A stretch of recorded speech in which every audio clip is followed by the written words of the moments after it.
Hey everyone, welcome to Sarkariyat once again. तो इस video में जो है मैं आप सभी के साथ एक इंपॉर्टेंट डिस्कशन करने वाला हूं एंड ये जो डिस्कशन रहेगा ये एम्स नॉर्सेट 6 2024 के रजिस्ट्रेशन प्रोसेस से रिलेटेड रहने वाला है। तो अभी जो है जल्दी ही आपका नॉर्सेट 6 का एप्लीकेशन फॉर्म रिलीज होने वाला है। कुछ ही दिन में नॉर्सेट 6 के रजिस्ट्रेशन स्टार्ट हो जाएंगे। तो उससे पहले हम लोग एक बार ये देखने वाले हैं कि नॉर्सेट 6 के लिए आपको क्या क्या डॉक्यूमेंट्स की नीड जो है वो यहाँ पर रहने वाली है, यानी कि क्या क्या डॉक्यूमेंट आपके रजिस्ट्रेशन में लगेंगे एंड कौन कौन से ऐसे डॉक्यूमेंट्स हैं जो आपसे डॉक्यूमेंट वेरिफिकेशन यानी कि डीवी प्रोसेस में मांगे जाएंगे। ठीक है, तो वो सारी चीज़ें हम लोग इस वीडियो में कवर करेंगे। बाकी जो भी और इंपॉर्टेंट डिटेल्स हैं वो मैं आपको अपकमिंग वीडियोज़ में बता दूंगा। ऑलरेडी मैंने पहले भी वीडियो अपलोड करी है नॉर्सेट 6 के रिगार्डिंग। ठीक है, तो एप्लीकेशन फॉर्म मतलब कुछ ही दिन में जल्दी से जल्दी स्टार्ट होने वाले हैं, बिकॉज आप सभी को पता है अप्रैल में जो है आपका एग्जाम होना है नॉर्सेट 6 का। तो मोस्ट प्रोबेबली इस मंथ के एंड से पहले पहले जो है आपका रजिस्ट्रेशन स्टार्ट हो जाएगा। तो यहाँ पर जो है बाकी जो डिटेल्स हैं वो हम लोग अदर वीडियो में डिस्कस करेंगे। तो नॉर्सेट के बारे में सभी को पता है, नॉर्सेट का मतलब है nursing officer recruitment common entrance test, यानी कि जिसने भी अपने नर्सिंग कंप्लीट कर लिया होता है तो वो नॉर्सेट का एग्जाम देके एम्स में अगर वो नर्सिंग ऑफिसर बनना चाहता है, एम्स में नर्सिंग ऑफिसर की जॉब को लेना चाहता है, तो उसको ये एंट्रेंस एग्जाम क्लियर करना होता है। ठीक है, तो यहाँ पर आपको पता है कि अभी लास्ट वाले नॉर्सेट 5 से जो है आपका जो प्रोसेस है वो 2 फेजेस में होने लग गए, यानी कि अब जो एग्जाम है वो आपका प्री और मेंस करके 2 एग्जाम में आपको क्लियर करना होता है एंड उसके बाद उसकी फिर फाइनल मेरिट बनती है। ठीक है, तो यहां पर हम देखेंगे कि डॉक्यूमेंट्स आपको कौन कौन से चाहिए होंगे और यही डॉक्यूमेंट्स आपको अपलोड भी करने होते हैं और ये सारे डॉक्यूमेंट्स आपको डॉक्यूमेंट वेरिफिकेशन के टाइम पर भी दिखाने होते हैं। ठीक है, तो यहां पर जब आप इसमें ये 2023 वाला जो नॉर्सेट 5 है उसका ये इन्फॉर्मेशन ब्रोशर है, तो उसमें हम यहां पर अगर पॉइंट नंबर 12 को देखेंगे तो उसमें हमको ये सारी इन्फॉर्मेशन मिल जाएगी। ठीक है, और बाकी मैं ये बता दूं कि जो भी ओबीसी या फिर ईडब्ल्यूएस के कैंडिडेट्स हैं उनका जो कैटेगरी सर्टिफिकेट होता है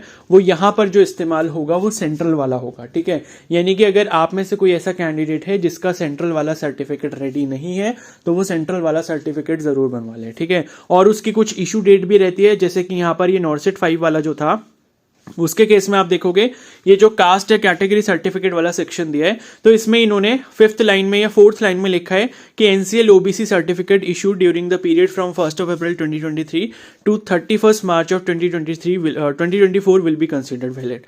ठीक है, तो मतलब एक पिछले बार जब ये जो आपका नोटिफिकेशन आया था सितंबर के टाइम पे आया था। ठीक है, इस नोटिफिकेशन की मैं आपको डेट दिखाता हूँ। हाँ, 5th of August को आया था। ठीक है, सॉरी, अगस्त में ये नोटिफिकेशन आया था, सितंबर वगैरह में आपका एग्जाम होना था। तो अगस्त में जब ये नोटिफिकेशन आया था तो उन्होंने ये बोला था, मतलब यहाँ पर जो इसमें ये मेंशन किया गया। ठीक है, तो इंस्ट्रक्शंस में जो आपको ये मेंशन किया गया था उसमें ये बोला गया था कि आपका जो ओबीसी सर्टिफिकेट है वो 1 अप्रैल 2023 के बाद का और 31 मार्च 2024 के बीच का रहने वाला है। मतलब इन्होंने क्या ले लिया, एक फाइनेंशियल ईयर ले लिया, उसके अकॉर्डिंग इन्होंने बोल दिया कि इस ईयर में, मतलब फाइनेंशियल ईयर जो है अगर ये 2023 में एग्जाम हुआ है तो वो वाले फाइनेंशियल ईयर 2023-24 का आपका सर्टिफिकेट होना चाहिए। तो अभी अगर हम इसके अकॉर्डिंग एग्जम्पशन लगाते हैं, जैसे 2024 में अगर एप्लीकेशन फॉर्म अभी फरवरी में आने वाला है और अप्रैल में आपका एग्जाम होगा। ठीक है, तो अभी जो है अभी कुछ कंफर्म नहीं है कि, मतलब वैसे तो जनरली यही होगा कि इसमें जो आपका ओबीसी या फिर ईडब्ल्यूएस का सर्टिफिकेट मांगा जाएगा वो फाइनेंशियल ईयर 2024-25 का मांगा जाएगा। यानी कि ये हो सकता है कि ऐसा कुछ बोले कि आपका जो सर्टिफिकेट है वो 1 अप्रैल जो है मतलब 31 मार्च 2024 से लेके, मतलब 1 अप्रैल 2024 से लेके 31 मार्च 2025 तक का होना चाहिए। बट अभी ये कंफर्म नहीं है, क्योंकि फरवरी में अगर फॉर्म आता है तो हो सकता है कि उससे थोड़ी पीछे की डेट ली जाए और फाइनेंशियल ईयर को एक्सेप्ट ना किया जाए। तो अभी क्या है, अभी आपको इस चीज पर फोकस बिल्कुल भी नहीं करना। मेरा मानना यह है, लाइक मैं आपको जो सजेशन दूंगा, क्योंकि अभी इसके अकॉर्डिंग हम कुछ भी क्लियर नहीं कर सकते, क्योंकि लास्ट वाला जो नॉर्सेट 5 का एप्लीकेशन फॉर्म आया था वो आपका आया था अगस्त में। ठीक है, अगस्त के अकॉर्डिंग उन्होंने एक फाइनेंशियल ईयर दे दिया था जो कि फाइनेंशियल ईयर के बीच में आ रहा था जब इनका एप्लीकेशन फॉर्म आई थी वो वाली डेट। तो अभी क्या है, अभी ये फाइनेंशियल ईयर लाइक एकदम बाउंड्री पे है, क्योंकि अभी जो फाइनेंशियल ईयर चल रहा है वो अभी 2023-24 से चल रहा है। उसके बाद जो 24-25 वाला शुरू होगा वो आपका 1 अप्रैल 2024 से लेके 31 मार्च 2025 तक होगा। तो इसलिए जिसका भी सर्टिफिकेट जैसा भी है अभी थोड़ा सा वेट कर लेना। जैसे ही इसका नोटिफिकेशन आता है सबसे पहले जो भी ओबीसी और ईडब्ल्यूएस के कैंडिडेट हैं उनको ये डेट चेक करनी पड़ेगी कि डेट यहां पर ओबीसी और ईडब्ल्यूएस के लिए कौन सी दी है। उसके अकॉर्डिंग अगर आपका इशू डेट होगा तो ठीक है, और दूसरी चीज कि आपका फॉर्मेट जो है सेंट्रल वाला बना होना चाहिए जो सर्टिफिकेट का, अदरवाइज वो अगर स्टेट का होगा तो एक्सेप्टेबल यहां पर नहीं होगा। तो ये चीज आपको ध्यान रखनी है। ठीक है, तो ये ओबीसी और और ईडब्ल्यूएस वालों के लिए, बाकी जो है SC ST हो गए या PWD कैंडिडेट्स हो गए या कोई और इधर कैटेगरी है तो उनके लिए ये रूल अप्लाई नहीं होता, ना तो सेंट्रल वाले फॉर्मेट का ना ही इशू डेट वाले का। आपकी इशू डेट कितनी भी पुरानी हो चलेगा, आपका फॉर्मेट स्टेट का हो तब भी चलेगा, सेंट्रल का हो तब भी चलेगा, ठीक है। तो जो रेस्ट्रिक्शन है वो ओबीसी NCL यानी कि नॉन क्रीमी लेयर वाली कैटेगरी के लिए है और ईडब्ल्यूएस वाली के लिए कि सेंट्रल का होना चाहिए, और दूसरी चीज इशू डेट इनकी जो रिक्वायरमेंट होगी उसके अकॉर्डिंग होना चाहिए।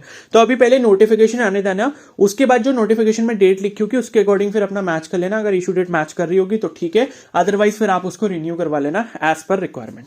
अब बात करते हैं बाकी के जो डॉक्यूमेंट्स हमको चाहिए होंगे वो कौन कौन से हैं। तो यहां पर हम वापस आ जाते हैं पॉइंट नंबर 12 में। तो इसमें लिखा है the original certificates and documents of qualified candidates will be verified by respective AIIMS of hospitals for which dates will be notified by respective AIIMS of hospital, ठीक है। तो ये वही लिखा है कि जब आपका सारा प्रोसेस वगैरह हो जाएगा, मेरिट इन जब आप हो जाओगे तो उसके बाद जो डॉक्यूमेंट वेरिफिकेशन का प्रोसेस होता है, तो जो भी आपको एम्स अलॉट होगा आपके काउंसलिंग प्रोसेस में, उसके अकॉर्डिंग वहां का जो एम्स या हॉस्पिटल है वो आपके डॉक्यूमेंट्स को वेरीफाई करेगा।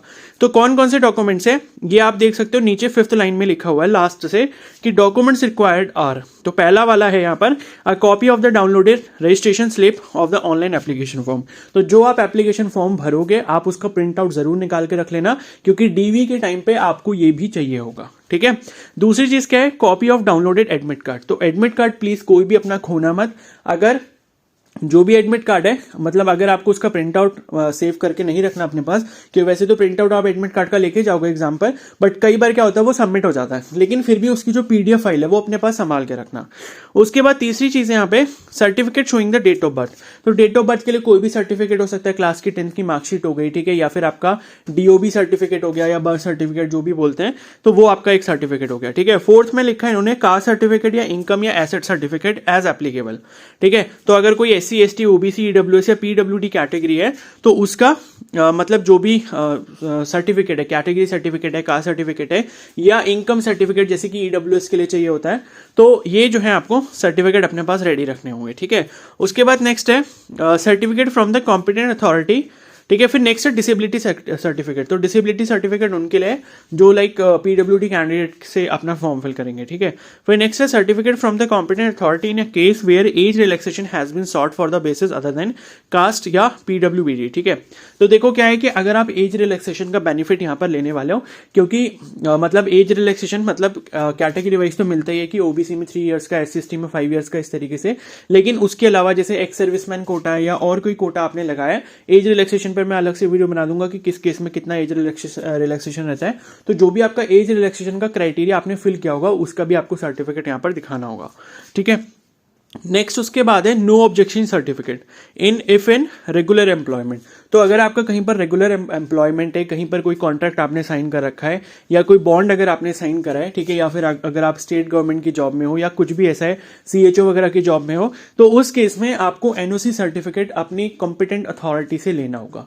यानी कि जो भी आपके ऊपर लेवल पे जो आपके साथ काम कर रहे हैं, ऊपर लेवल पे हैं आपसे, तो उस अथॉरिटी से जो है आपको NOC सर्टिफिकेट लेना होगा, नो ऑब्जेक्शन सर्टिफिकेट। तो ये NOC सर्टिफिकेट या नो ऑब्जेक्शन सर्टिफिकेट का फॉर्मेट यहाँ पर इन्होंने कुछ भी ऐसा डिस्क्राइब नहीं किया है, तो आप गूगल से सर्च करके NOC सर्टिफिकेट का फॉर्मेट निकाल लेना। उसमें लाइक कुछ ऐसा मेंशन होना चाहिए कि ये जो कैंडिडेट है ये हमारे यहाँ जॉब कर रहे हैं, मतलब इस पोस्ट पे हैं, जो भी आपकी पोस्ट होगी, और इतने मतलब इस पर्टिकुलर डेट से यहाँ पर जॉब कर रहे हैं, इनको इतना टाइम हो गया है, एंड उसके बाद ये जो है हमारी तरफ से लाइक फ्री है कि ये जो है एम्स में अप्लाई कर सकते हैं for the post of nursing officer. तो इस तरीके से आपको NOC सर्टिफिकेट अपनी अथॉरिटी से बनवाना होगा, उनके जो भी आपके रिस्पेक्टिव हेड होंगे उनके सिग्नेचर और जो आपकी ऑर्गेनाइजेशन है उसका स्टैम्प, ये दोनों चीज़ उस पर लगा के आपको उस टाइप का NOC सर्टिफिकेट बनाना होगा, और ये आपको फॉर्म में भी अपलोड करना होता है, ठीक है। और उसके बाद नेक्स्ट है एजुकेशनल क्वालिफिकेशन। तो लाइक अगर आपने GNM करा है तो GNM का सर्टिफिकेट आपके पास होना चाहिए, और 3 साल की मार्कशीट होनी चाहिए। अगर आपने BSc नर्सिंग किया है तो 4 साल की पूरी मार्कशीट आपकी होनी चाहिए, हर सेमेस्टर की, हर ईयर की, और उसके बाद फाइनल डिग्री वगैरह जो भी होती है वो सारी चीज़ें आपके पास होनी चाहिए एजुकेशन क्वालिफिकेशन से रिलेटेड, ठीक है। तो GNM वालों के लिए तो 2 साल का एक्सपीरियंस भी होता है, तो 2 साल का एक्सपीरियंस सर्टिफिकेट भी आपके पास पूरा होना चाहिए, क्योंकि GNM वाले कैंडिडेट्स तभी एलिजिबल होते हैं जब उनके पास GNM कंप्लीट कोर्स हो प्लस 2 साल का वर्क एक्सपीरियंस हो। तो 3 + 2 का आपके पास पूरा प्रूफ होना चाहिए, तभी आप यहाँ पर आगे प्रोसीड कर पाओगे, ठीक है। और उसके बाद है INC या स्टेट नर्सिंग काउंसिल रजिस्ट्रेशन। तो देखो नर्सिंग में ये जो आपका नर्सिंग काउंसिल है उसमें रजिस्ट्रेशन करवाना मैंडेटरी होता है, तो जिस कैंडिडेट का भी रजिस्ट्रेशन नहीं है तो वो यहाँ पर एलिजिबल नहीं हो पाता। ठीक है, तो अपना रजिस्ट्रेशन जिसका भी नहीं है, ठीक है, वो जल्दी से जल्दी करवा ले। भले ही आप अपने स्टेट नर्सिंग काउंसिल में करवाओ या आईएनसी में करवाओ, जिसमें आपको करवाना है, जहां से आप करवा सकते हो, वो यहाँ पर मैंडेटरी होगा। तो ये रजिस्ट्रेशन शायद मतलब इसका नंबर वगैरह डालना पड़ता है, जो आपका RN/RM का नंबर होता है वो यहाँ पर आपको जो है फिल करना होता है नॉर्सेट के एप्लीकेशन फॉर्म में। ठीक है, और बाकी डॉक्यूमेंट वेरिफिकेशन के टाइम पे भी इसके प्रूफ आपको दिखाने होंगे। उसके बाद नेक्स्ट एक्सपीरियंस सर्टिफिकेट। तो जीएनएम के केस में जैसे मैंने बताया मैंडेटरी है 2 साल का, और बाकी अगर नर्सिंग BSc नर्सिंग वाले हैं तो उनके लिए तो मैंडेटरी है नहीं, बट फिर भी अगर आपने कहीं से एक्सपीरियंस लिया है तो आपको उसका सर्टिफिकेट दिखाना पड़ेगा। नेक्स्ट उसके बाद है any other certificate as required to submit. अगर मान लो किसी और का कुछ और सर्टिफिकेट होता है, जैसे मैंने बताया कि एक्स सर्विसमैन का अगर आप ले रहे हो यहाँ पे बेनिफिट ले रहे हो, रिलैक्सेशन उसमें से ले रहे हो, या और कोई कोटा को यूज करके ले रहे हो, तो उसके जो भी सर्टिफिकेट्स होंगे तो वो आपको यहाँ पर देना होगा। ठीक है, तो मतलब ये सारे सर्टिफिकेट तो सभी के लिए हो गए। बाकी अगर कोई किसी का कुछ अदर है, जिस तरीके से उसने फॉर्म को अप्लाई करा है या कुछ भी ऐसा किया है, तो उसके प्रूफ आपको जो है यहाँ पर देने होंगे। ठीक है, ओरिजिनल प्रूफ। तो ये सारे आपके डॉक्यूमेंट हैं, और आप ये समझ के चलो कि ये सारे जो हैं आपके लगेंगे एप्लीकेशन फॉर्म में। ठीक है, मतलब कैटेगरी सर्टिफिकेट हो गया आपका, इनकम सर्टिफिकेट वगैरह जो भी है, ठीक है, कास्ट सर्टिफिकेट जिसका भी एप्लीकेबल है, और उसके बाद जो है आपका काउंसिल का रजिस्ट्रेशन नंबर हो गया, RN/RM नंबर हो गया, और आपके डिग्री हो गए। ठीक है, डिग्री का भी आपका शायद अपलोड किया जाता है, आपका मतलब BSc नर्सिंग हो या GNM की डिग्री जो भी है। वर्क एक्सपीरियंस भी आपको अपलोड करना होगा इन केस अगर आप GNM के बाद अप्लाई कर रहे हो। ठीक है, तो ये सारे डॉक्यूमेंट्स एक बार अच्छे से चेक कर लेना। और बाकी एजुकेशनल क्वालिफिकेशन में आपकी क्लास 10th की मार्कशीट और क्लास 12th की मार्कशीट ये भी आपको चाहिए होगी डॉक्यूमेंट वेरिफिकेशन के टाइम पे। भले ही आपको अपलोड ये ना करनी पड़े फॉर्म में, लेकिन डॉक्यूमेंट वेरिफिकेशन के टाइम पे आपको ये चाहिए होगी। तो 10th और 12th की मार्कशीट और एक ID कार्ड अपना जो है ज़रूर अच्छे से रखें। जैसे कि मान लो अगर आपके पास आधार कार्ड है, तो आधार कार्ड में जो आपकी डिटेल्स हैं, अगर उन डिटेल्स में कुछ भी गड़बड़ी है, ठीक है, गड़बड़ी का मतलब ये कि आपकी जो भी आधार कार्ड में डिटेल्स हैं वो आपकी क्लास 10th की मार्कशीट से मैच करनी चाहिए। तो क्लास 10th के अकॉर्डिंग ही आपको अपना एप्लीकेशन फॉर्म फिल करना होता है। जो नेम आपका, जो फादर का नेम, जो मदर का नेम, जो डेट ऑफ बर्थ, ये 4 डिटेल्स आपकी जो क्लास 10th की मार्कशीट में है वही एग्जैक्ट आपको अपने फॉर्म में फिल करनी होगी जब रजिस्ट्रेशन स्टार्ट होगा। और यही सारी डिटेल आपके आधार कार्ड में एज इट इज होनी चाहिए। तो आपको लगता है कि आधार कार्ड में मेरी डिटेल्स कुछ अलग लग रही हैं, तो आप प्लीज आधार कार्ड में अभी से अपना जो करेक्शन करवाना है वो करवा के रख लो। ठीक है, बाकी जब ऑफिशियल नोटिफिकेशन आएगा तब मैं आपको OBC EWS की जो डेट्स हैं वो मैं आपको बता दूंगा, सो दैट कि आप अपने सर्टिफिकेट को चेक कर पाओ। ठीक है, तो अब इस वीडियो को यहीं पर एंड करते हैं। और बाकी एक चीज बता दूं, जो भी जनरल कैटेगरी के कैंडिडेट्स हैं वो उनको अगर ये लगता है कि वो EWS में आ सकते हैं, EWS का सर्टिफिकेट बना सकते हैं, तो EWS वाला सर्टिफिकेट आप लोग जरूर बना लेना। उससे आपको काफ़ी ज़्यादा एडवांटेज होगा, क्योंकि कुछ कैंडिडेट्स ये सोचते हैं कि भाई जनरल में सीटें ज़्यादा होती हैं तो हमारे जनरल से सिलेक्शन के चांसेस ज़्यादा हैं, बट ऐसा नहीं होता है। EWS के जो कैंडिडेट हैं उन्हें मतलब जनरल कैटेगरी से ज़्यादा बेनिफिट मिलेगा। तो जो भी EWS के कैंडिडेट हैं वो EWS से फिल करें तो ज़्यादा अच्छा रहेगा। ठीक है, बस ये एक सजेशन है, वो फॉलो आपको करना है नहीं करना वो आप देख सकते हो। तो ये मैंने आपको सारी चीज़ें यहाँ पर बता दी, बाकी जो भी डिटेल्स होंगी मैं आपको नेक्स्ट वीडियो में बता दूंगा। और बाकी आपके कोई भी डाउट्स है इसके रिगार्डिंग तो आप कमेंट सेक्शन में बता देना। बाकी फॉर्म जल्दी से जल्दी आने ही वाला है, तो जैसे रजिस्ट्रेशन स्टार्ट होगा मैं फॉर्म पर वीडियो अपलोड कर दूंगा कि फॉर्म आपने कैसे फिल करना है। ठीक है, तो अब इस वीडियो को यहीं पर एंड करते हैं। बाकी अगर आप चैनल पर नए हैं तो जरूर सब्सक्राइब कर लें एंड बेल आइकन को प्रेस कर लें। Okay, so thank you and have a nice day.